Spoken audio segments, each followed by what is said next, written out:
तो last class में हम लोग देखे थे कि कोवलेंट बॉन्ड कैसे फॉर्म करता है। आज हम लोग समझेंगे कार्बन की जो विशेष प्रॉपर्टी है वो कौन कौन सी प्रॉपर्टी है और वो किस तरह से काम करती है, किस तरह से वर्क करती है। दो प्रॉपर्टी हमेशा याद रखिएगा कार्बन का। एक प्रॉपर्टी है टेट्रावेलेंसी और दूसरा प्रॉपर्टी है कैटेनेशन। मोस्ट इंपॉर्टेंट प्रॉपर्टीज हैं। एक प्रॉपर्टी टेट्रावेलेंसी, दूसरी प्रॉपर्टी कैटेनेशन। टेट्रावेलेंसी, देखिए वैलेंसी से इसका तात्पर्य है। वैलेंसी क्या होता है, सबसे पहले इस बात को समझते हैं हम लोग। तो वैलेंसी होता है number of electrons gain, lose और शेयर्ड, तीनों चीज। गेन, लूज और shared during a chemical reaction. किसी केमिकल रिएक्शन के दौरान जितनी भी संख्या इलेक्ट्रॉन्स की गेन होगी, लूज होगी या शेयर होगी, वही उसकी वैलेंसी कहलाएगी। तो कार्बन जो है हम लोग जानते हैं कि वह म्यूचुअल शेयरिंग ऑफ इलेक्ट्रॉन से बॉन्ड फॉर्मेशन करता है, यानी केमिकल रिएक्शन में वो म्यूचुअल शेयरिंग करता है इलेक्ट्रॉन्स का। तो टोटल कितने इलेक्ट्रॉन्स को वो शेयर करता है? तो एक कार्बन के आउटरमोस्ट ऑर्बिट में 4 इलेक्ट्रॉन होते हैं, उसको अन्य 4 इलेक्ट्रॉन की आवश्यकता होती है, वह अदर 4 इलेक्ट्रॉन को लेकर के तो अपना ऑक्टेट पूरा करता है, यानी कि वह 4 इलेक्ट्रॉन को शेयर करता है अपने। तो अगर एक इलेक्ट्रॉन को कोई एटम शेयर कर रहा है तो उसकी वैलेंसी 1 हो जाएगी, या अगर शेयर कर रहा है या लूज कर रहा है या गेन कर रहा है तो भी वो एटम कैसा होगा? मोनोवैलेंट एटम होगा। एक तो मोनोवैलेंट एटम का एग्जाम्पल सोडियम जैसे हो गया, मोनोवैलेंट है। पोटासियम जो हो गया मोनोवैलेंट है। लिथियम मोनोवैलेंट है। क्लोरीन मोनोवैलेंट है। देखिए कल हम बताए थे एटॉमिक, उसमें था डाई एटॉमिक। जो इसके पहले वाले को ये था आपका लेक्चर था, उसमें मैंने बताया था डाई एटॉमिक मॉलिक्यूल में क्लोरीन को। वो इसलिए बताया था क्योंकि क्लोरीन का 2 एटम मिलकर के साथ में हमेशा रहता है, इसलिए ये डायटॉमिक कहलाता है। ऑक्सीजन के बारे में O2, ऑक्सीजन का 2 एटम मिलकर साथ में रहता है, इसलिए ये डायटॉमिक कहलाता है। यहाँ पर बात कर रहे हैं वैलेंसी की, तो इसलिए ये वैलेंट यहाँ पर शब्द लगा हुआ है। तो मोनोवैलेंट मतलब हो गया जिसकी एटम की वैलेंसी 1 हो गई वो मोनोवैलेंट हो गया, जिसकी वैलेंसी 2 हो गई तो वो डाइवैलेंट हो जाएगा, जिसकी वैलेंसी 3 हो गई वो ट्राइवैलेंट हो जाएगा। तो बताइए एक तो डाइवैलेंट एटम का एग्जांपल, डाइवैलेंट एटम कौन सा होगा? कोई बताइए। डाइवैलेंट यानी इसकी वैलेंसी 2 होगी, तो जैसे मैग्नीशियम हो गया। ऑक्सीजन। हाँ हाँ, ऑक्सीजन हो गया, आयरन हो गया, आयरन भी डाइवैलेंट होता है, वैलेंसी 2 होती है। बहुत सारे हैं ऐसे एलिमेंट जिनके की वैलेंसी 2 होती है, डाइवैलेंट कहलाते हैं। अगर ट्राइवैलेंट की बात की जाए जिसकी वैलेंसी कितनी हो? 3 हो, तो ट्राइवैलेंट एटम का एक नाम बताइए।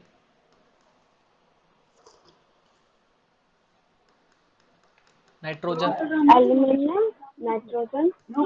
हाँ, एल्यूमिनियम, एल्यूमिनियम भी होता है, नाइट्रोजन भी होता है, ये भी ट्राइवैलेंट एटम होता है, इसकी वैलेंसी 3 भी होती है। इसके बाद हुआ टेट्रावैलेंट। टेट्रावैलेंट का मतलब जिसकी वैलेंसी क्या हो? 4 हो। तो टेट्रावैलेंट में एक तो आपका गया कौन? कार्बन। इसके अलावा बताइए। नाइट्रोजन। नाइट्रोजन की वैलेंसी 3 होता है, ट्राइवैलेंट होता है।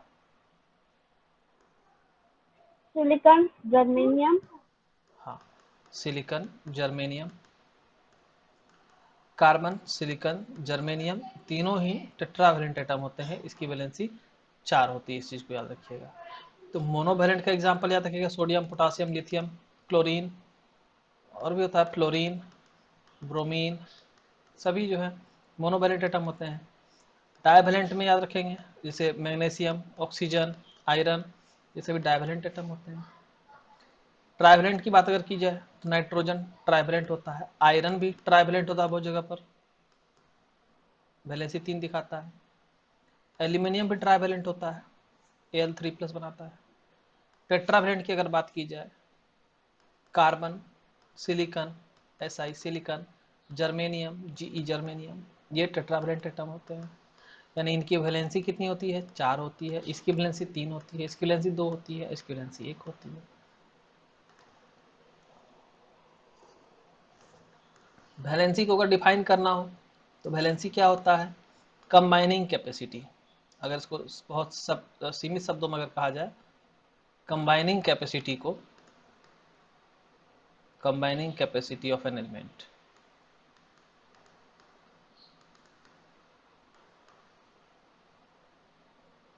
किसी भी एलिमेंट की कंबाइनिंग कैपेसिटी जो होती है उसी को हम लोग क्या कहते हैं? वैलेंसी कहते हैं। अब जिस एलिमेंट की जितनी कैपेसिटी है कंबाइन करने की, जितने इलेक्ट्रॉन्स के साथ में, उतने ही इलेक्ट्रॉन्स को तो वो लूज या गेन करेगा या शेयर करेगा,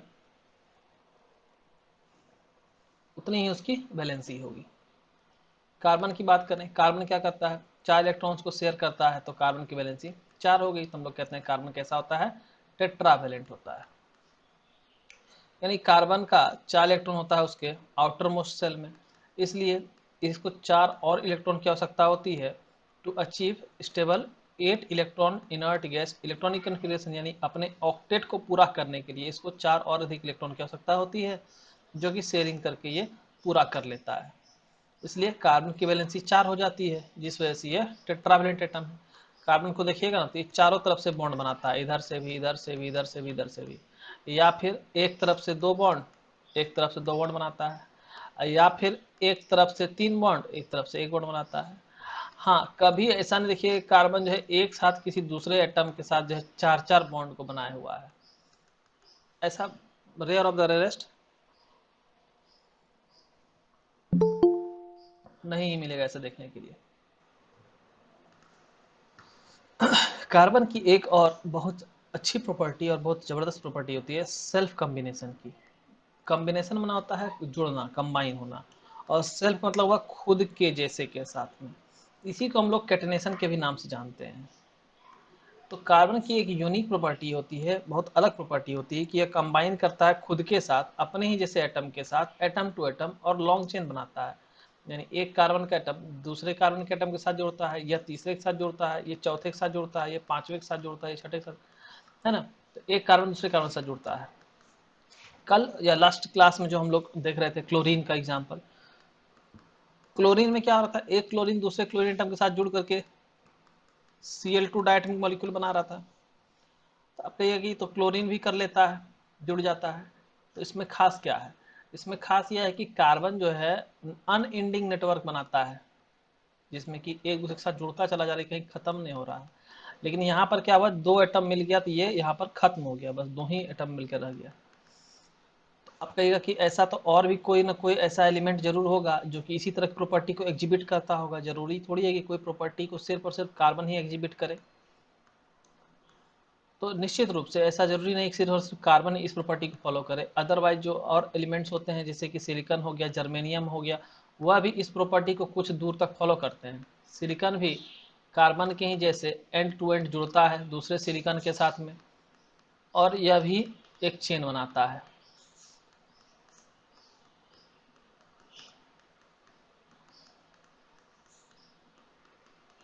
इस तरह से जैसे कि कार्बन लॉन्ग चेन बनाता है, उस तरह से सिलिकॉन का भी चेन लंबा बनता है। अब क्या अंतर रह गया तब कार्बन में और सिलिकॉन में? जब कार्बन का भी चेन ही बन रहा है इतना लंबा और सिलिकॉन का भी चेन ही बन रहा है इतना लंबा, तो फिर कैसे क्या अंतर रह जाएगा?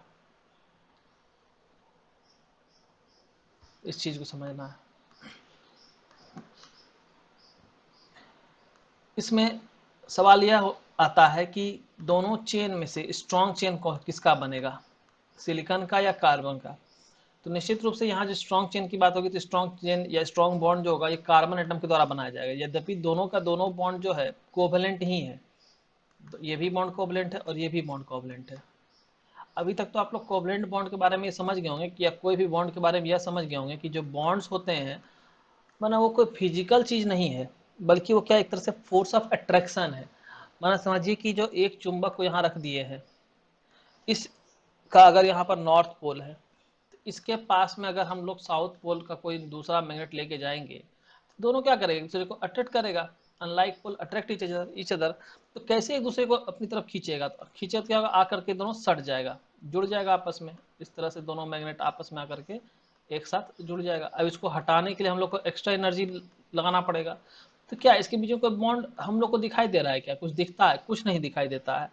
यह क्या होता है, इनविजिबल होता है, इनविजिबल फोर्स ऑफ अट्रैक्शन होता है ये। इसी प्रकार से यहाँ पर भी जो कोवलेंट बॉन्ड बनता है, तो कोई बॉन्ड दिखाई देने की चीज नहीं है, ये दिखता नहीं है, बल्कि ये क्या है, फोर्स ऑफ अट्रैक्शन होता है दो एटम के बीच में, चाहे वो कार्बन कार्बन के बीच में हो रहा हो, सिलिकॉन सिलिकॉन के बीच में हो रहा हो। तो सिलिकॉन फोर्स ऑफ अट्रैक्शन इस सिलिकॉन पे लगा रहा है, ये सिलिकॉन फोर्स ऑफ अट्रैक्शन इस सिलिकॉन पे लगा रहा है, तो इन दोनों के बीच में ये बॉन्ड बना हुआ है। बॉन्ड से हम लोग दिखा रहे हैं, यहाँ पर यह कार्बन इस कार्बन के ऊपर फोर्स ऑफ अट्रैक्शन लगाया हुआ है, और यह कार्बन जो है इस कार्बन के ऊपर फोर्स ऑफ अट्रैक्शन लगाया हुआ है, तो यहाँ पे बॉन्ड से हम लोग इस चीज को दिखा रहे हैं।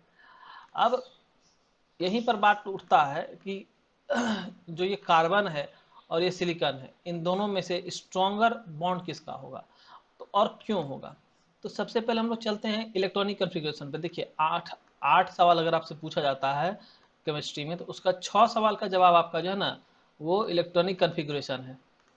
इलेक्ट्रॉनिक कन्फिग्रेशन से 6 सवाल का जवाब उससे दिया जा सकता है। इलेक्ट्रॉनिक कन्फिग्रेशन पे आते हैं। कार्बन का अगर देखें हम लोग इलेक्ट्रिक कन्फिग्रेशन, तो नंबर ऑफ सेल की खाली अगर बात की जाए, तो कार्बन के अंदर जो संख्या है सेल की कितनी है, 2 है। जबकि सिलिकॉन के अंदर अगर देखा जाएगा नंबर ऑफ सेल, तो वो कितना है, 3 है ना। यहाँ पर नंबर ऑफ सेल से क्या मतलब है, नंबर ऑफ सेल इसमें 2 है, इसमें नंबर ऑफ सेल 3 है। यहाँ पर देखिए, नंबर ऑफ सेल का डायरेक्ट मतलब हो जाता है इस एटॉमिक साइज से। जिसका नंबर ऑफ सेल कम रहेगा उसके अंदर, जैसे ये K हुआ, यह L हुआ, तो उसके अंदर बाहर का जो इलेक्ट्रॉन है उसका सेंटर से दूरी कम होगा। और जहां पर सेल की संख्या अधिक रहेगी, जैसे मान लीजिए यहाँ पर 3 सेल है, तो सेंटर से लेकर के बाहर के जो इलेक्ट्रॉन्स हैं वहां तक की दूरी इसमें अधिक होगी। ये मान लीजिए फिगर 1 है, ये फिगर 2 है। अगर इसमें कहा जाए कि फिगर 1 बड़ा है, फिगर 2 का साइज बड़ा है, तो निश्चित रूप से देख के कह सकते हैं कि फिगर 2 का साइज बड़ा होगा। बड़ा क्यों होगा, क्योंकि इसके अंदर सेल की संख्या अधिक है। तो कोई भी एटम का साइज बड़ा होता है जिसके अंदर सेल की संख्या अधिक होती है, इसको ऐसे भी आप लोग समझ सकते हैं। तो इस सिलिकॉन में क्या होता है कि सिलिकॉन के जो एटम्स होते हैं, इनका साइज अधिक बड़ा होता है कार्बन के अपेक्षाकृत। अब देखिए यहाँ पर इस साइज से क्या मतलब है, इस साइज से यह मतलब है कि अब यहाँ पर जो फोर्स ऑफ अट्रैक्शन लग रहा है, तो कल एक फॉर्मूला हम आपको बताए थे आप लोगों को, और ऐसे ही हम कहे थे कि इतना याद रखने की चीज़ नहीं है, 11th-12th में आप लोग पढ़ेंगे। 12th में आपको पढ़ना है कूलम्ब्स लॉ फॉर्मूला, कल बता रहे थे हम। उसी क्रम में फोर्स निकालने के लिए बताया था कि फोर्स किस तरह से निकालते हैं दो चार्ज के बीच में। तो होता है Q1 Q2/R², यानी वो डिस्टेंस के इन्वर्सली प्रोपोर्शनल होता है फोर्स। डिस्टेंस जितना बढ़ेगा, फोर्स जो लग रहा है इलेक्ट्रोस्टैटिक फोर्स ऑफ अट्रैक्शन, वो उतना ही कम होगा, और डिस्टेंस जितना ही कम होगा फोर्स ऑफ अट्रैक्शन उतना ही अधिक रहेगा। अब यहाँ पर देखिए, यहाँ पर इस आउटर मोस्ट ऑर्बिट में दूरी जो है कहाँ पर अधिक है, तो फिगर 2 में दूरी अधिक है। तो फिगर 2 में दूरी अधिक है, इसका मतलब क्या है, फोर्स ऑफ अट्रैक्शन जो होगा इसके ऊपर क्या होगा, कम होगा, कम फोर्स लगा सकेगा इन दोनों के इलेक्ट्रॉन और प्रोटॉन के बीच में। यह एटम, बाहर इलेक्ट्रॉन अंदर प्रोटॉन, इनके बीच में जो फोर्स ऑफ अट्रैक्शन लगेगा वो कम लगेगा। जबकि यहाँ पर जो लग रहा है साइज छोटा होने के कारण फोर्स ऑफ अट्रैक्शन अधिक लगेगा। तो ये क्या करेगा, शेयर्ड पेयर ऑफ इलेक्ट्रॉन्स जो यहाँ पर मूव कर रहे हैं, कल देखे थे ना शेयर्ड पेयर ऑफ इलेक्ट्रॉन कैसे बन रहा था, कार्बन का ही कल दिखाए थे, क्लोरीन का दिखाए थे, कि जैसे कि कार्बन का एटम था, कार्बन के आउटर मोस्ट, दो कार्बन, इसे कार्बन कार्बन है, इसके आउटर मोस्ट ऑर्बिट में 4 इलेक्ट्रॉन थे, इसे 1 2 3 4 इलेक्ट्रॉन ये ऐसे मूव कर रहे हैं। इसके भी आउटर मोस्ट ऑर्बिट में 4 इलेक्ट्रॉन थे, 1 2 3, एक 4 इलेक्ट्रॉन है। अब यहाँ पर क्या हो रहा है, इसने अपने एक इलेक्ट्रॉन को इसके एक इलेक्ट्रॉन के साथ साझा किया हुआ था, तो क्या होता है, दोनों इलेक्ट्रॉन आकर के इस तरह से बीच में यूं मिल गए थे। मिल गए थे मतलब क्या, यह अपने पाथ पर ऐसे घूमता रहता है और यह अपने पाथ पर इस तरह से घूमता रहता है, कहीं कोई किसी के अंदर नहीं चला जाता है। इसका लेक्चर का वीडियो भी हम अपलोड कर दिए, आज या कल में हो जाएगा, तो उसको फिर से देख के समझ लीजिएगा इस बात को कि इलेक्ट्रॉन्स जो हैं वो अपने पाथ पे कंटिन्यूसली मूव करते रहते हैं। ये जो थ्योरेटिकल आपको हम चीज़ें समझा रहे हैं ये क्लास 11th के पर्सपेक्टिव से 12th के पर्सपेक्टिव से हैं, थोड़ा सा आप लोगों का मतलब कि हम अधिक समझा रहे हैं, तो इतना आप लोगों को समझ में भी आना चाहिए, ये नेसेसरी है आप लोगों के लिए। तो जैसे ये कार्बन है, ये अपना इलेक्ट्रॉन को शेयर किया हुआ है, तो इसके इलेक्ट्रॉन अपने पाथ मूव कर रहे हैं, इसका इलेक्ट्रॉन अपने पाथ मूव कर रहा है, लेकिन दोनों के बीच में एक इलेक्ट्रॉन का शेयरिंग यहाँ पर है। अब इस शेयरिंग के कारण यह कार्बन के यहाँ पर मान लिया अगर ये आपका जो है न्यूक्लियस है, तो यह न्यूक्लियस इसके ऊपर फोर्स ऑफ अट्रैक्शन लाएगा और इसका ये न्यूक्लियस इसके ऊपर फोर्स ऑफ अट्रैक्शन लाएगा। अब ये शेयर्ड पेयर ऑफ इलेक्ट्रॉन जितना नज़दीक होंगे फोर्स ऑफ अट्रैक्शन उस पर उतना ही अधिक लगेगा। फॉर्मूला के हिसाब से F = KQ1Q2/r²। तो फॉर्मूला रेडियस वाला फॉर्मूला यहाँ पर देखिए, इन्वर्सली प्रोपोर्शनलिटी यहाँ पर है, तो फोर्स जो है उतना ही अधिक होगा जितना रेडियस कम होगा, और जितना रेडियस अधिक होगा फोर्स उतना ही कम लगेगा। कार्बन का साइज छोटा होता है, इस पर फोर्स अधिक लगेगा, रेडियस कम होगा, इसका साइज कम होगा इस कारण से। अब वहीं सिलिकॉन की अगर बात करें, सिलिकॉन के शेयर पेयर ऑफ इलेक्ट्रॉन्स के बीच में क्या होगा, फोर्स ऑफ अट्रैक्शन जो सिलिकॉन के द्वारा लगाया जाएगा वो बहुत ही कम होगा। इस वजह से इसका जो बॉन्ड होगा वो वीक होगा। कार्बन कोवलेंट बॉन्ड जो फॉर्म करेगा सिलिकॉन के द्वारा, वो कोवलेंट बॉन्ड कैसा होगा, वीक होगा। जबकि कार्बन कार्बन के बीच में जो कोवलेंट बॉन्ड बनेगा वो कोवलेंट बॉन्ड कैसा होगा, स्ट्रॉन्ग होगा। किसके तुलना में, सिलिकॉन के तुलना में।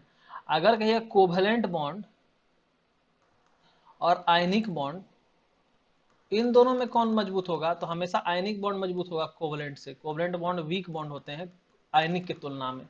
इस चीज को याद रखिए, यहाँ पर दो कोवलेंट बॉन्ड के बीच में हम लोग क्या कर रहे हैं, डिस्टिंग्विश कर रहे हैं कि सिलिकॉन का और कार्बन का, इन दोनों में किसका कोवलेंट बॉन्ड जो है वीक होगा, किसका स्ट्रॉन्ग होगा। तब यहाँ पर समझ में आ रहा है कार्बन का साइज छोटा होता है, साइज छोटा होने के कारण इसके दो कार्बन के बीच में बना हुआ जो कोवलेंट बॉन्ड है वो स्ट्रॉन्ग होता है, जबकि सिलिकॉन का साइज अधिक होता है, साइज बड़ा होने के कारण इसके द्वारा बनाया गया कोवलेंट बॉन्ड कैसा होता है, वीक होता है इन कंपेरिजन टू कार्बन। इस बात को भी अच्छे से ख्याल में रखिएगा। तो वीक होने के कारण क्या होता है, अब इसको समझिए, तुरंत समझाते हैं। सिलिकॉन जो है कार्बन की तरह इस तरह से कर करके जुड़ने का कोशिश करता है, प्रयास करता है, लेकिन जैसे ये 7 से 8 तक बनाता है चेन, उसके बाद से ये टूटना शुरू कर देता है, क्योंकि सिलिकॉन सिलिकॉन के बीच का जो बॉन्ड होता है वो स्टेबल उतना नहीं हो पाता है और इसका साइज बड़ा होता है, इस कारण से इसके ऊपर फोर्स ऑफ अट्रैक्शन भी कम लगता है। वहीं कार्बन कार्बन के बीच में बनने वाला जो बॉन्ड होता है वो एक्सट्रीमली स्ट्रॉन्ग होता है कोवलेंट बॉन्ड, और इस वजह से ये लंबा अनएंडिंग नेटवर्क ऑफ कार्बन का इस तरह से बनाता है चेन। अब समझ गए कि सिलिकॉन की प्रॉपर्टी और कार्बन की प्रॉपर्टी एक होने के बावजूद भी सिलिकॉन से बहुत ज्यादा नंबर ऑफ कार्बन जो है कंपाउंड्स बनाता है, इसका रीजन। जबकि दोनों प्रॉपर्टी कैटेनेशन की, देखिए कैटेनेशन की प्रॉपर्टी और टेट्रावैलेंसी की प्रॉपर्टी, दोनों ही प्रॉपर्टी सिलिकॉन में भी अधिक होती है, कार्बन में भी अधिक मतलब पाई जाती है, सिलिकॉन में भी पाई जाती है और कार्बन में भी पाई जाती है। लेकिन फिर भी कार्बन जो है वो मिलियन ऑफ कंपाउंड्स बनाता है, जबकि सिलिकॉन इतना कंपाउंड्स नहीं बना पाता है। इसके पीछे का रीजन आपसे पूछा जाएगा, आप निश्चित रूप से रीजन को ध्यान रखेंगे, साइज से आप इसके रीजन का आंसर करेंगे कि कार्बन का जो साइज होता है वह छोटा होता है और उसके बीच में बनने वाला जो कार्बन कार्बन बॉन्ड होता है वो स्ट्रॉन्ग बनता है। यानी यहाँ रीजन देखिए, the reason for the formation of strong bonds by the carbon atom is their small size. Small size छोटा होने के कारण कार्बन का जो बॉन्ड फॉर्मेशन होता है वो कैसा होता है, स्ट्रॉन्ग बॉन्ड्स का फॉर्मेशन होता है। और स्मॉल साइज के कारण क्या होता है, उनके जो न्यूक्लियस होते हैं वह शेयर्ड पेयर ऑफ इलेक्ट्रॉन को ज़्यादा स्ट्रांगली अपने पास रख पाते हैं मजबूती से, और इसकी वजह से स्ट्रॉन्ग कोवलेंट बॉन्ड का निर्माण हो पाता है। आशा करते हैं आप लोग समझ रहे हैं।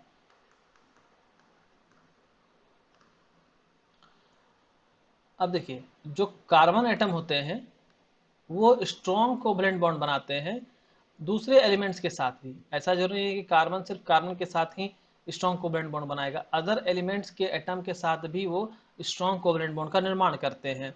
जैसे हाइड्रोजन, हम लोग जानते हैं हाइड्रोजन बहुत छोटा एटम होता है ना एक ही इलेक्ट्रॉन है उसके पास में, एक प्रोटॉन है उसके पास में, तो एक इलेक्ट्रॉन एक प्रोटॉन हाइड्रोजन के पास में है, तो बहुत ही छोटा साइज होता है, तो उसके साथ भी शेयर्ड पेयर ऑफ इलेक्ट्रॉन जो होंगे वो स्ट्रांगली हेल्ड होंगे। चाहिए साइज जितना छोटा होगा कोवलेंट बॉन्ड जो बन रहा है वो उतना मजबूत बनेगा।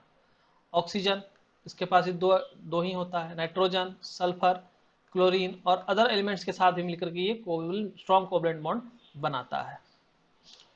अगर बात करें स्टेबिलिटी की, तो जो फॉर्मेशन होता है स्ट्रॉन्ग कोवलेंट बॉन्ड्स का कार्बन एटम के बीच में, दो कार्बन एटम के बीच में और दूसरे एलिमेंट्स के साथ के बीच में, तो यह क्या करता है, कार्बन कंपाउंड को बहुत ही जबरदस्त तरीके से स्टेबल बनाता है, एक्सेप्शनली स्टेबल हो जाते हैं ये कंपाउंड्स। जब कार्बन जो है खुद के साथ मिलकर के कोई कंपाउंड बना रहा हो, जैसे मान लीजिए दो कार्बन मिलकर के अपने साथ में ऐसे जोड़ दीजिए इधर,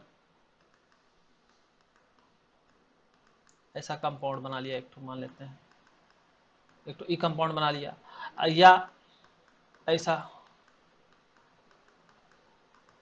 इस तरह कंपाउंड बना रहा है, तो कार्बन खुद के साथ जुड़ करके बनाए या कार्बन हाइड्रोजन के साथ जुड़ करके बनाए, दोनों ही केस में जो कंपाउंड्स बनते हैं वो बहुत ज़्यादा स्टेबल होते हैं, एक्सेप्शनली स्टेबल होते हैं। और जो हम आपको शुरुआत में बताया कि जो कभी भी रिएक्शन कोई भी होता है तो वो रिएक्शन होने का वजह क्या है, वो यही वजह है कि हर जो एटम है एलिमेंट का वो क्या चाहता है, स्टेबल हो जाना चाहता है, और स्टेबल होने के लिए उसको जो प्रक्रिया में भाग लेना पड़ता है, जिसके कारण वो अपने नियरेस्ट नोबल गैस के इलेक्ट्रॉनिक कन्फिगरेशन को अचीव कर पाता है। तो उस प्रक्रिया में भाग लेने के कारण, कोवलेंट बॉन्ड फॉर्मेशन करने के कारण, यह जो कार्बन होता है यह दूसरे एटम्स के साथ में अपने तरह के या दूसरे एलिमेंट्स के एटम्स के साथ में स्ट्रॉन्ग बॉन्ड बनाता है, और यही स्ट्रॉन्ग बॉन्ड जो होते हैं कार्बन को एक्सेप्शनली मजबूत बना देते हैं, एक्सेप्शनली स्टेबल बना देते हैं, पूरी तरह से स्टेबल बन जाता है कार्बन कंपाउंड्स। सिलिकॉन के बारे में आपने आप लोगों को मैंने बताया कि सिलिकॉन एलिमेंट भी कैटनेशन की प्रॉपर्टी को कुछ हद तक, कुछ एक्सटेंट तक जो है दर्शाता है। इसलिए वो क्या करता है, हाइड्रोजन के साथ मिलकर के लगभग 7 से 8 सिलिकॉन एटम्स का चेन बनाता है। लेकिन चूंकि यह वीक बॉन्ड होते हैं, यह कंपाउंड जो होते हैं अनस्टेबल होते हैं और बहुत उसके बाद टूट जाते हैं, आगे ये चेन नहीं बना पाता है। तो सिलिकॉन का भी क्लियर हो गया मुद्दा। सिलिकॉन का जो साइज जो होता है वो बहुत ज़्यादा बड़ा होता है किससे, कार्बन की तुलना में। इस वजह से क्या होता है कि सिलिकॉन सिलिकॉन बॉन्ड जो फॉर्मेशन होता है वह वीक कोवलेंट बॉन्ड फॉर्मेशन होता है कार्बन कार्बन कोवलेंट बॉन्ड की तुलना में। इसलिए 7 से 8 चेन बनाते बनाते ये टूटने लगता है, जबकि कार्बन और कार्बन के बीच में जो बनने वाला बॉन्ड है, तो कार्बन के छोटे साइज होने के कारण दोनों ही जो शेयर पेयर ऑफ इलेक्ट्रॉन है इसको स्ट्रांगली होल्ड करते हैं न्यूक्लियस से, पकड़ के रखते हैं न्यूक्लियस से, और इस तरह से ये लॉन्ग चेन बनाते हैं और ये एक्सेप्शनली स्टेबल होते हैं इनके चेन। चलिए इस पेज में बोलिए, कहीं कोई दिक्कत, किसी को कोई डाउट? नहीं।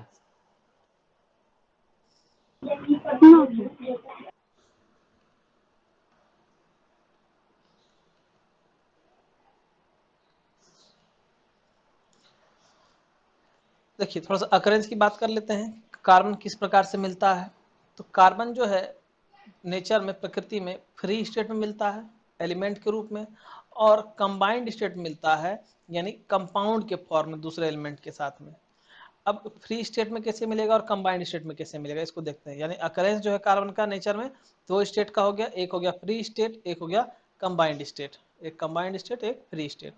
तो फ्री स्टेट की अगर बात की जाए तो डायमंड के फॉर्म में, ग्रेफाइट के फॉर्म में और बकमिस्टर फुलरिन के फॉर्म में जो कार्बन मिलता है वह क्या माना जाता है, फ्री स्टेट का कार्बन माना जाता है या फ्री स्टेट में कार्बन होता है। और कंबाइंड स्टेट में कहाँ कहाँ मिलता है, किस किस फॉर्म में, तो कार्बन डाइऑक्साइड के फॉर्म में मिलता है, कार्बन मोनोऑक्साइड के फॉर्म में मिलता है, कार्बोनेट के फॉर्म में मिलता है। कार्बोनेट क्या होगा, जैसे मार्बल है, चौक है, ये सभी कार्बोनेट के ही प्रकार हैं। फॉसिल फ्यूल्स के रूप में मिलता है, फॉसिल फ्यूल्स जैसे कोल हो गए, पेट्रोलियम हो गए, नेचुरल गैस हो गए। और ऑर्गेनिक कंपाउंड्स के फॉर्म मिलता है, जैसे कार्बोहाइड्रेट हो गया, फैट हो गया, प्रोटीन हो गया, और लकड़ी वुड हो गया, कॉटन हो गया, उल हो गया, इन सभी फॉर्म में कंबाइंड स्टेट मिलता है। जबकि फ्री स्टेट में अगर कहा जाए तो फ्री स्टेट में डायमंड के फॉर्म में, ग्रेफाइट के फॉर्म में और बकमिस्टर फुलरिन के फॉर्म में मिलता है। तो अकरेंस में अगर कहा जाएगा तो कार्बन नेचर में, प्रकृति में दो रूप में पाया जाता है, फ्री स्टेट में और कंबाइंड स्टेट में। फ्री स्टेट की जब बात करेंगे तो डायमंड, ग्रेफाइट और बकमिस्टर फुलरिन हो जाएगा, और कंबाइंड स्टेट की जब बात करेंगे तो carbon dioxide, carbonate, fossil fuel, organic compound जैसे carbohydrate, fat, protein, wood, cotton, wool, ये सभी हो जाएंगे।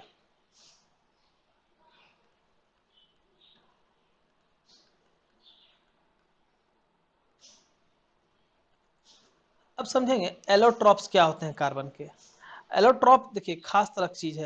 एलोट्रॉप का मतलब क्या होता है, वैसे वेरियस फिजिकल फॉर्म्स जिसमें कि कोई एलिमेंट एग्जिस्ट कर सकता है वह एलोट्रॉप कहलाता है। यानी कि एक ही एलिमेंट है, कार्बन ही है, लेकिन अलग अलग फॉर्म में मिलता है। कैसा फॉर्म, फिजिकल फॉर्म, भौतिक स्वरूप मिलता है। जैसे अभी अभी आपको पढ़ा है इसके पहले हम कि कार्बन जो है सॉलिड स्टेट में 3 फॉर्म में पाया जाता है, फ्री स्टेट में 3 फॉर्म में पाया जाता है। कौन कौन से 3 फॉर्म में, डायमंड के फॉर्म में, ग्रेफाइट के फॉर्म में, बकमिस्टर फुलिन के फॉर्म में। ये तीनों फॉर्म पाया जाता है। कौन पाया जाता है, फ्री स्टेट में कार्बन पाया जाता है। यानी कि यह क्या हो गया, यह कार्बन के एलोट्रॉप्स कहलाएंगे। डायमंड, ग्रेफाइट और बकमिस्टर फुलिन, ये तीनों क्या कहेंगे, एलोट्रॉप्स ऑफ कार्बन।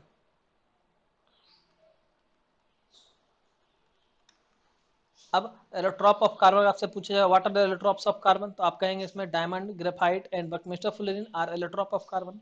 अगर आपसे डेफिनेशन पूछ लिया जाएगा what do you mean by allotropes of carbon, तो आप सीधे सीधे कहेंगे the various physical forms in which an element can exist are called allotropes of that element. एक एलिमेंट के वह फिजिकल फॉर्म जिनमें वो एग्जिस्ट करता है।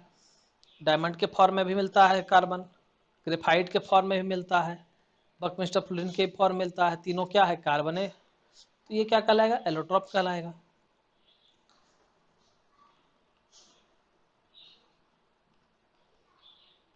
डायमंड की अगर बात की जाए तो डायमंड बहुत चमकदार होता है। डायमंड को तो देखे होंगे आप लोग कहीं न कहीं,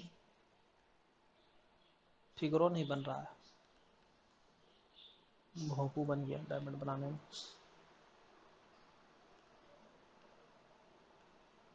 ऐसा किसका बना रहे हैं फिगर, डायमंड का? कोशिश कर रहे हैं बनाने का, ओ, हतोत्साहित नहीं करना चाहिए किसी को। विद्यार्थी शुरू शुरू में नहीं आता है उसको, तो धीरे देकर किसी किसी तरह सीखता है। ऊपर भी कौन बनेगा थोड़ा सा? आए, ऊपर भी थोड़ा सा कौन बनेगा, ऊपर साइड?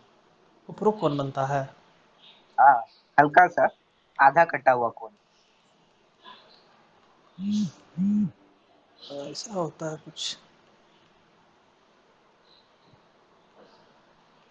तो हमको ड्राइंग नहीं आता है।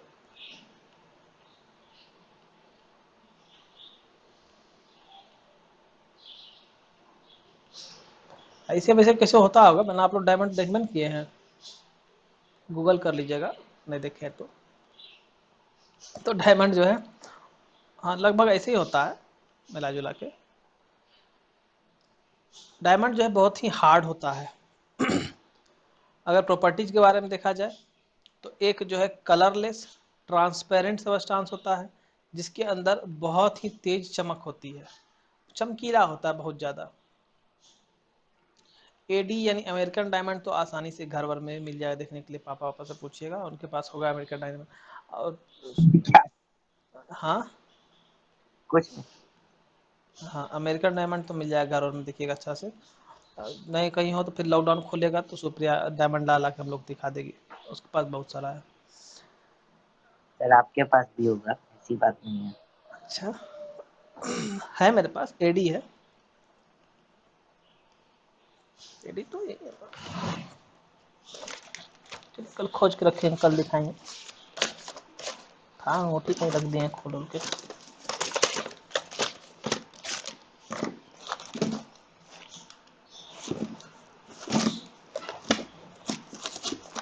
नहीं है, चलिए। दूसरा क्या है, बहुत हैवी होता है, भारी होता है। माना भारी होने का मतलब क्या है, ऐसा भारी नहीं तक उठा नहीं लीजिए। यानी भारी होने का मतलब क्या है कि उसी के तुलना में बाद बाकी चीज़ें लीजिए, अगर मेटल ले लेते हैं या उतना ही वजन का वुड ले लेते हैं तो उस सब के अपेक्षाकृत क्या होगा, ये ज़्यादा हैवी होता है। यानी इसकी डेंसिटी बहुत ही अधिक होती है। डेंसिटी क्या होता है, मास पर यूनिट वॉल्यूम। तो जिसकी कम से कम वॉल्यूम में अधिक से अधिक मास होगा उसकी डेंसिटी उतनी अधिक होती है। तीसरी डायमंड की प्रॉपर्टी, फिजिकल प्रॉपर्टीज पढ़ रहे हैं हम लोग डायमंड की, ध्यान दीजिएगा, इसको याद रखिएगा, इंपॉर्टेंट है ये एग्जाम के दृष्टिकोण से। ये जो है एक्सट्रीमली हार्ड होता है, कठोर होता है, और यहाँ तक कठोर होता है कि ये हार्डेस्ट नेचुरल सबस्टांस होता है अर्थ पे, पृथ्वी पर सबसे हार्ड नेचुरल सबस्टांस माना जाता है डायमंड को। उसके बाद क्या है, यह इलेक्ट्रिसिटी को कंडक्ट नहीं करता है, और उसके बाद क्या है कि यह हवा में जलता है और कार्बन डाइऑक्साइड बनाता है। कब? जबकि इसको बहुत ज़्यादा स्ट्रॉन्ग हीट किया जाता है तब। और जब कार्बन जल के कार्बन डाइऑक्साइड में परिवर्तित होता है तो किसी भी तरह का कोई भी ऐश वगैरह, ऐश माना कि राख ए आई एस एच वाला ऐश नहीं, है ना, ए एस एच वाला ऐश, राख राख वाला। ना सर। हाँ, कोई भी तरह का राख जो है वो नहीं बचता है, कुछ भी नहीं रेसिड्यू बचता है, सारा सारा कार्बन कन्वर्ट हो जाता है कार्बन डाइऑक्साइड में। अब अगर आपसे पूछा जाएगा कि बताइए कैसे आप कह सकते हैं कि डायमंड जो है वो एलोट्रॉप है कार्बन का, तो आप कहेगा एलोट्रॉप का मतलब क्या है कि इसके अंदर खाली और खाली कार्बन ही ना होना चाहिए। चलिए इसको जलाते हैं, फुल स्ट्रॉन्ग हीट किए इसको, पूरा हाई टेम्परेचर पे 4-5 हज़ार डिग्री सेंटीग्रेड पे जलाए जलाए तो क्या हुआ, कन्वर्ट होकर क्या बना दिया, कार्बन डाइऑक्साइड CO2 बना दिया। कहाँ पता चला अभी कार्बन बन गया, तो बोलिए कुछ न रुको, अभी तो गैस बना ना इससे एक ठो, और कुछ नहीं बच रहा है यहाँ पर। अब अगर इस गैस को हम टेस्ट करेंगे, कार्बन से बना हुआ गैस ऑक्सीजन प्रेजेंस में कार्बन डाइऑक्साइड होगा, यानी कि अगर लाइम वाटर में इसको डाल देंगे हम तो क्या कर देगा, लाइम वाटर को मिल्की कर देगा ना। अगर लाइम वाटर को मिल्की कर देगा तो समझ जाओगे कि हाँ कार्बन था। अगर इतने बेवकूफ तब भी नहीं समझोगे तो नहीं समझ जाएंगे जी। तो इस तरह से इसको क्या करना है, कार्बन डाइऑक्साइड को ला करके लाइम वाटर से गुजार देना है, लाइम वाटर चल जाएगा मिल्की में, और इससे ये पता चल जाएगा कि जो हम लोग यहाँ पर सबस्टांस ये थे क्या था, कार्बन था, क्योंकि कार्बन ही कार्बन डाइऑक्साइड गैस बनाएगा। मतलब सर डायमंड को हवा में रखेंगे तो वो ऑटोमेटिकली कार्बन अरे डाइऑक्साइड प्रोड्यूस जलाएं करेगा। बाबू मेरे, यहाँ जला रहे हैं 5,000 डिग्री सेंटीग्रेड पे, रखे हुए नहीं है। अच्छा अच्छा, हाँ, समझ गया। 5,000 डिग्री सेंटीग्रेड पे 3500 से लेकर के 5,000 डिग्री सेंटीग्रेड तक इसको हीट करेंगे, हाँ, तब ही जो है बदल जाएगा एक गैस में, और कुछ नहीं बचेगा यहाँ पर। वो अब थोड़ा उस, सा मतलब ऑडियो अटक गया था इसलिए हाँ कोई पूछा। बात नहीं, कोई बात नहीं। तो अब इस कार्बन डाइऑक्साइड को क्या करेंगे, लाइम वाटर से गुजार देंगे, लाइम वाटर से गुजार देंगे तो वो मिल्की कर देगा उसको, तो मिल्की कर देगा तो समझ जाएंगे कि कार्बन डाइऑक्साइड था तभी मिल्की हुआ। और कार्बन डाइऑक्साइड कहाँ से आ गया, अपने से आ गया, जब कार्बन था जला तब ना कार्बन डाइऑक्साइड बनाया। तो इस तरह से करके कार्बन का हम लोग बता देंगे डायमंड अब क्या है, कार्बनिक एलोट्रॉप है। इससे क्या निकला, खाली और खाली कार्बन डाइऑक्साइड निकला। बोलिए कोई दिक्कत? नहीं। बहुत अच्छा। चलिए डायमंड के स्ट्रक्चर के बारे में डिस्कस करते हैं कि स्ट्रक्चर का डायमंड डायमंड कहते हैं, डायमंड का स्ट्रक्चर कैसा होता है इसको डिस्कस करते हैं।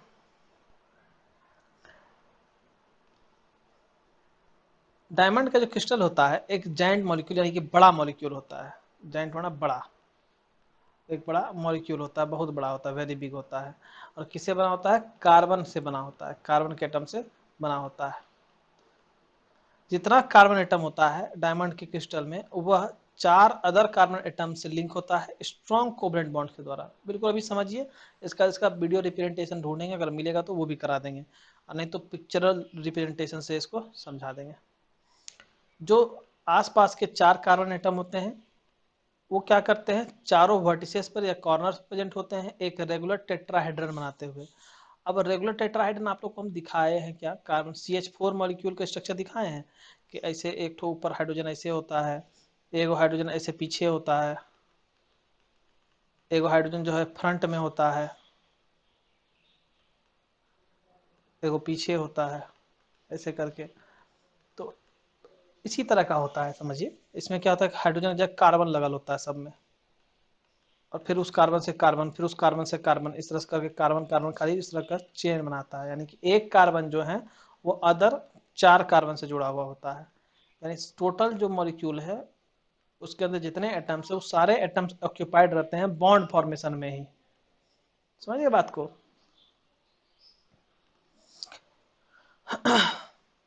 और वो कैसा शेप बनाते हैं, शेप बनाते हैं रेगुलर टेट्राहेड्रन का। तो स्ट्रक्चर डायमंड का जब आपको कहिएगा बताने के लिए तो आप कहेंगे कि जो 4 कार्बन एटम होते हैं सराउंडिंग एटम के साथ 4 वर्टेक्स पर होते हैं या 4 कॉर्नर पे होते हैं, और कैसा शेप बनाते हैं, रेगुलर टेट्राहेड्रन का शेप बनाते हैं। एकदम यही भाषा में बोलिएगा, यही भाषा याद रखिए, रेगुलर टेट्राहेड्रन का शेप बनाते हैं। बाद में स्ट्रक्चर इस पे आप ऑर्बिटल के ओवरलैपिंग से पढ़िएगा कि टेट्राहेड्रन कैसे बनता है, ऑक्टाहेड्रन कैसे बनता है, पिरामिडल कैसे बनता है, तो ये सब चीज़ें बाद में पढ़ाएंगे मौका मिला तो। तो इस वजह से जो क्रिस्टल बनता है वो बहुत ज़्यादा पावरफुली बॉन्डेड होता है एक दूसरे के साथ कार्बन आइटम उसमें, और एक नेटवर्क बनाता है कोवलेंट बॉन्ड का। और इस स्ट्रक्चर का ही कारण जो होता है एक्सट्रीमली हार्ड और रिजिड बना देता है किसको, डायमंड को। तो डायमंड का जो हार्डनेस है वह उसके स्ट्रक्चर के ही कारण है, जिसमें कि एक कार्बन एटम जो है अदर 4 कार्बन एटम के साथ जुड़ा होता है स्ट्रॉन्ग कोवलेंट बॉन्ड के साथ में। इसका जो मेल्टिंग पॉइंट है वह भी 3500 डिग्री सेंटीग्रेड से अधिक होता है, इसलिए क्योंकि इसको बहुत ही ज़्यादा अमाउंट ऑफ हीट एनर्जी देना पड़ता है ताकि ये नेटवर्क जो है स्ट्रॉन्ग कोवलेंट बॉन्ड का वो टूट सके, उसको तोड़ा जा सके। आइए एक वीडियो देख करके हम लोग इसको समझने का प्रयास करते हैं। In the diamond structure, diamond में each carbon atom is जितना एक connected to कार्बन जो 4 होता other है, carbon atoms जैसे मान लीजिए in a यह एक कार्बन tetrahedral है, arrangement. यह एक कार्बन जो है 3 such other tetrahedra are 3 joined to carbon के form साथ जुड़ा a हुआ होता puckered है। अब देखिए यहाँ पर क्या है, यह एक कार्बन एटम है, ठीक है, ये दूसरा कार्बन एटम यहाँ पर है, ये पीछे और तीसरा कार्बन एटम यहाँ पर है, ये चौथा, ये पांचवा है। टोटल यहाँ 5 कार्बन एटम है। इन 5 कार्बन एटम में अगर सेंट्रल एटम को बात किया जाए कि एक सेंट्रल एटम जो है, ये वाला सेंट्रल एटम, ये कार्बन एटम जो है, यह एक कार्बन जो है ये कितने कार्बन से मिलकर के कितने कार्बन से जुड़ा हुआ है, तो आपका जवाब होगा एक कार्बन इससे, एक कार्बन इससे, एक कार्बन इससे 3, एक कार्बन इससे 4। तो एक कार्बन एटम जो है वो बाकी 4 कार्बन एटम के साथ जुड़ा होता है, और यही स्ट्रक्चर जो देख रहे हैं यही कहलाता है टेट्राहेड्रन का स्ट्रक्चर। ये वाला स्ट्रक्चर है ना, इसमें एक पीछे यहाँ पर है। यही स्ट्रक्चर इस तरह से इसको समझिए, बीच में कार्बन है, यहाँ पर एक इधर, एक इधर, एक पीछे। यहाँ पर क्या है, यहाँ पर आपका ऐसा ना, ट्राइपॉड का स्टैंड जैसा। ट्राइपॉड का स्टैंड तो 3 गुण होता है, जैसे नीचे हाँ मतलब उसी टाइप, ऊपर भी चाहिए, ठीक है। मतलब उसी टाइप का ना। हाँ, सुन के मानिएगा, ट्राइपॉड का मतलब 3 गुण होता है जी। ट्राई मन 3, पॉड मन टांग, हाँ तीन टंगा कहता है ट्राइपॉड को। तो ट्राइपॉड इसमें तो 4 टांग है, ऊपर देखते हैं। अब यहाँ पर देखिए, यहाँ ये कार्बन है, कार्बन को हम इस कलर से बनाते हैं। एक कार्बन यहाँ पर है इसका, एक तो कार्बन इसमें यहाँ पर है, एक कार्बन यहाँ पर है, एक कार्बन यहाँ पर है। तो एक कार्बन एटम जो इसमें है, सेंट्रल कार्बन एटम, देखिए समझाने में बहुत कठिनाई होता है नए नए बच्चों को। ये एक जो सेंट्रल कार्बन एटम है, यह एक सेंट्रल कार्बन एटम अदर अगर कहिए कितने एटम से जुड़ा हुआ है, तो अदर एक, ये एक एटम से, ये दूसरा एटम से, ये तीसरा एटम से, और ये चौथा एटम से। तो टोटल कितने एटम की संख्या हो गई, 1 2 3 और 4। तो एक कार्बन एटम जो है बाकी 4 कार्बन एटम से जुड़ा होता है। अब यह बताइए एक कार्बन कितने एटम से जुड़ सकता है, उसकी संख्या कितनी हो सकती है जुड़ने की, मैक्सिमम जो है वो कितने बॉन्ड को बना सकता है कार्बन, 4 बॉन्ड को बना सकता है, 4 बॉन्ड को बना सकता है। 4 बॉन्ड को बनाने का रीजन क्या है, टेट्रावेलेंसी पढ़ाए थे ना, टेट्रावेलेंसी। कार्बन जो होता है वो टेट्रावेलेंट एटम होता है। टेट्रावेलेंट का मतलब क्या हुआ, टेट्रावेलेंट के एटम में कार्बन की वैलेंसी कितनी है, 4 है। तो जिसकी वैलेंसी जितनी होगी वह उतना ही तो बॉन्ड बनाएगा। तो कार्बन जो है वो 4 बॉन्ड बना सकता है। तो 1 2 3 और 1, 4 बॉन्ड बनाया। अब 4 बॉन्ड का शेप कैसा होगा, क्या वो ट्रायंगुलर होगा, क्या रेक्टेंगुलर होगा, पेंटागन होगा, हेक्सागन होगा, कैसा शेप होगा। तो इसी में आता है क्या एक शेप, ये वाला शेप, इसको कहते हैं टेट्राहेड्रन, रेगुलर टेट्राहेड्रन का शेप। बोलिए कहीं कोई दिक्कत इसमें इतना समझने में, नहीं, नहीं। नहीं। श्रुति है ना, नहीं आई आज, छुट्टी में है। हाँ भैया, तो मुंह से आवाज क्या निकल रहा तुमरे, क्या बोलेंगे? वो रहता है हाँ समझ में आ रहा है, और क्या तुमको मना भाषण देने बोल रहे हैं। हाँ समझ आ रहा है। तो यहाँ पर एक कार्बन एटम जो है अदर 1 2 3 और 1 4, 4 कार्बन एटम के साथ जुड़ा है। उसी तरह से अब जो भी कार्बन एटम को देख लीजिएगा वो 4 कार्बन एटम के साथ जुड़ा रहेगा। आगे देखते चलिए कि इस तरह से अब जुड़ते हुए ये किस तरह से नेटवर्क बनाता है। ये तो पता है आपको कि एक कार्बन एटम के बारे में कि एक कार्बन एटम इस तरह से दूसरे के साथ जुड़ता है। अब ये कार्बन एटम जुड़कर किस तरह से नेटवर्क बनाता है, इस चीज को समझिएगा। ये एक जो है टेट्राहाइड्रन दूसरे टेट्राहाइड्रन के साथ, दूसरा टेट्राहाइड्रन तीसरा टेट्राहाइड्रन के साथ, इस तरह से करके Six-membered ring as किस तरह shown से here. बनाएगा। देखिए This is capped by a fourth tetrahedron to form a structure that is itself a larger tetrahedron. Here we zoom in to focus on this tetrahedron.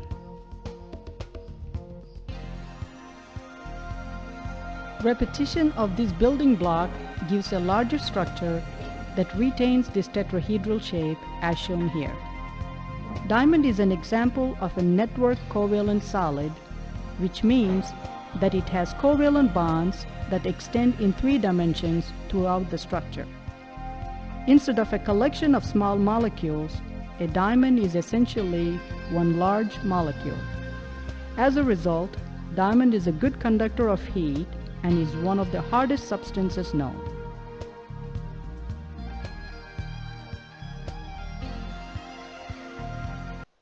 तो यहाँ से ये चीज समझ में क्या आया कि कई सारे टेट्राहाइड्रन मिल करके इस तरह से ज्वाइन हो जाते हैं और ज्वाइन करके पूरे पूरे के पूरे, यहाँ पर देखिए अगर यहाँ पर कोई एक सेंट्रल टर्म किसी को मान लीजिए तो ये यहाँ पर 1 2 3 और ये 4, तो पूरा पूरा डायमंड का स्ट्रक्चर कैसा हो जाएगा, टेट्राहेड्रल स्ट्रक्चर हो जाएगा।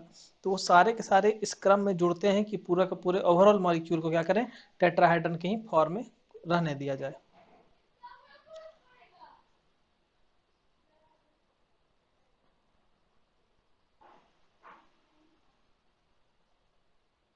चलिए अब इसके बाद ग्रेफाइट का जब देखेंगे तब उसमें समझेंगे ग्रेफाइट के बारे में।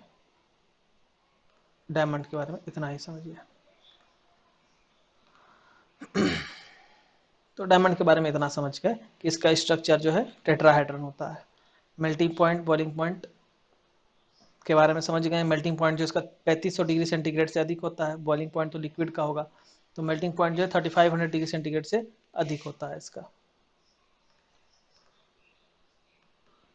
बहुत ज़्यादा हीट एनर्जी देना पड़ेगा इसको ब्रेक करने के लिए।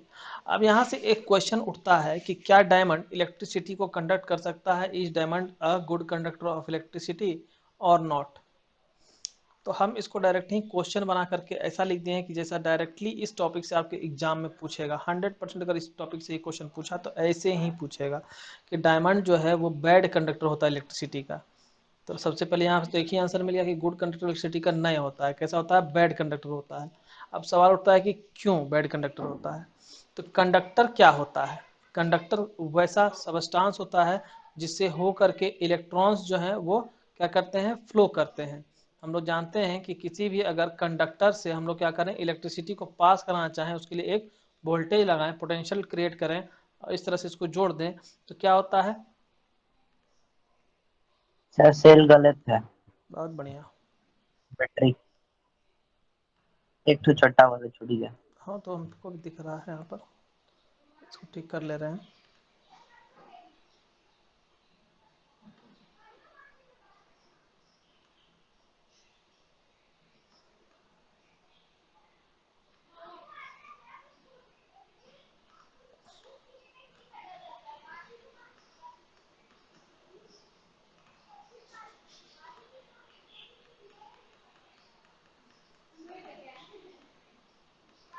ये प्लस टर्मिनल, ये निगेटिव टर्मिनल। तो मान लीजिए कंडक्टर कोई मेटल है, मेटल में कौन सा ले लेते हैं, चलिए आयरन ही ले लेते हैं, सबसे आसान मेटल आयरन है।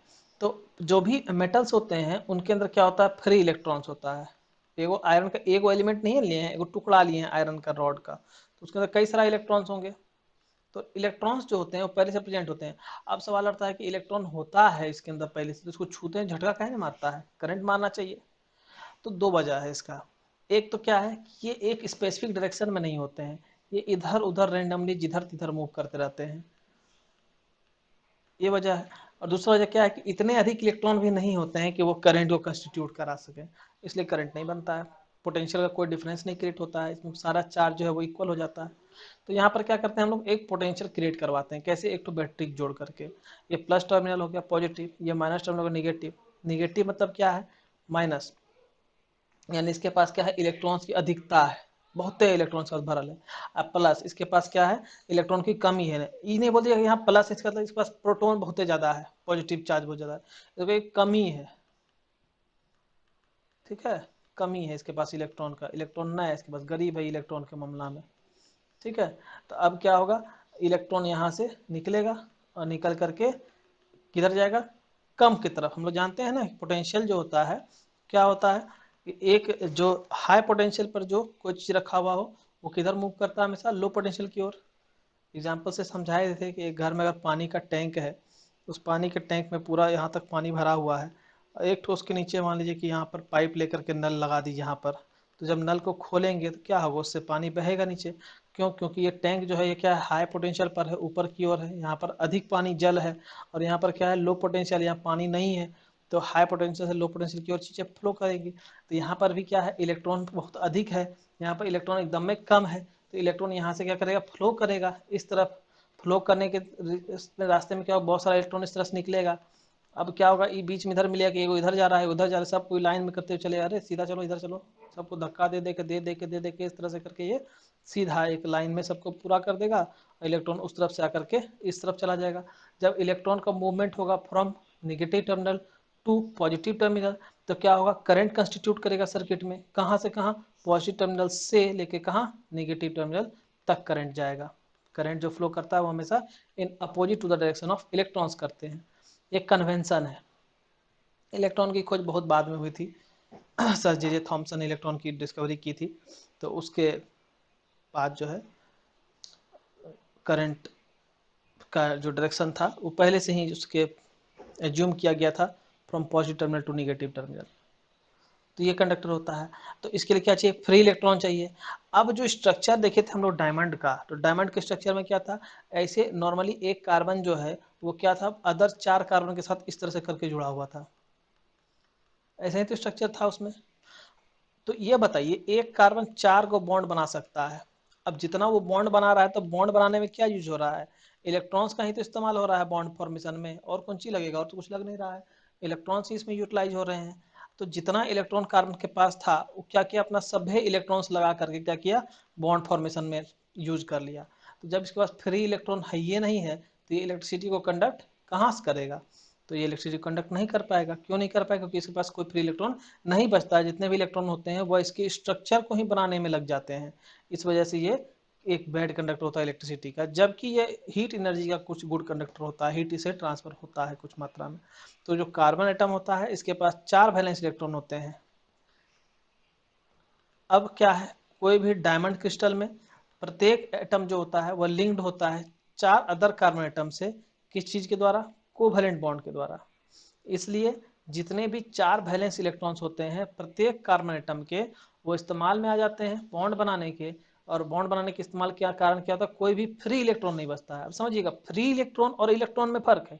अगर कहा जाएगा क्या कार्बन के पास इलेक्ट्रॉन्स नहीं है, तो इलेक्ट्रॉन्स तो हैं उसके पास, लेकिन उसने उस इलेक्ट्रॉन का इस्तेमाल कर लिया किस चीज में, बॉन्ड बनाने में। बात समझ गए। तो फ्री इलेक्ट्रॉन इसके पास नहीं बचा, और फ्री इलेक्ट्रॉन अगर नहीं है इसके पास में, तो ये इलेक्ट्रिसिटी को कंडक्ट नहीं करेगा। तो स्ट्रक्चर से लेकर डायमंड का क्वेश्चन आता है, और स्ट्रक्चर के बेस पर इसी तरह से इसको डिफाइन किया जाता है। अब यहाँ पर मिलाकर क्वेश्चन पूछता है कंपेयर करके कि डायमंड जो है बैड कंडक्टर इलेक्ट्रिसिटी का, वहीं पर ग्रेफाइट जो है गुड कंडक्टर इलेक्ट्रिसिटी का। तो अब यह बताइए ग्रेफाइट जो है गुड कंडक्टर क्यों होता है इलेक्ट्रिसिटी का, जबकि डायमंड बैड कंडक्टर होता है। तो इस तरह से करके इसका जवाब हम लोग देंगे, फिर ग्रेफाइट के स्ट्रक्चर के हिसाब से उसका जवाब हो जाएगा। तो डायमंड के बारे में समझ गए ऐसा क्यों होता है।